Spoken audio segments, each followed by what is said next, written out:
வணக்கம். ஜனநாயகத்தின் 4வது தூண் எளிய மக்களின் குரல். உண்மையை உரக்கச் சொல்லும் ஒரு சக்தி வாய்ந்த ஆயுதம். இதுதான் ஜேர்னலிசம் எனப்படும் இதழியல். ஒரு செய்தியாளர் என்பவர் யார்?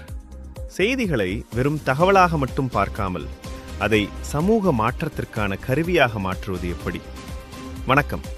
ஃப்ரெண்ட் மீடியா ஃபெடரேஷன் வழங்கும் இந்த சிறப்பு நிகழ்ச்சியில் உங்களோடு இணைவது உங்கள் கே. முருகபாண்டியன். இதழியல் என்பது வெறும் கேமராவிற்கு முன்னால் பேசுவது மட்டுமல்ல.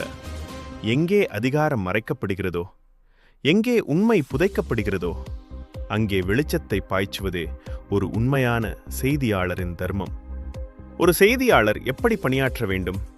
முதலாவது, உண்மைத்தன்மை. இரண்டாவது, தகவல் சரிபார்ப்பு. கிடைத்த தகவலை 2 அல்லது 3 இடங்களில் உறுதிப்படுத்திய பின்னரே மக்களிடம் கொண்டு சேர்க்க வேண்டும். வதந்திகளுக்கும் செய்திகளுக்கும் இடையே ஒரு மெல்லிய கோடு இருக்கிறது. அதை சரியாக கையாள்வதே ஒரு திறமையான செய்தியாளரின் அடையாளம். மிகவும் சிக்கலான விஷயங்களை கூட சாமானிய மக்களும் புரிந்து கொள்ளும் வகையில் எளிய தமிழ் நடையில் சொல்வதே ஒரு ஊடகவியலாளரின் வெற்றி. அப்போதுதான் அந்த செய்தி மக்களுக்கானதாக மாறும். ஊடகப் பணி என்பது வெறும் வேலை அல்ல, அது ஒரு அர்ப்பணிப்பு. சமூக அநீதிகளை தட்டிக் கேட்கும் போது கிடைக்கும் அந்த மனநிறைவுதான் இந்த பணியின் உண்மையான கொண்டாட்டம்.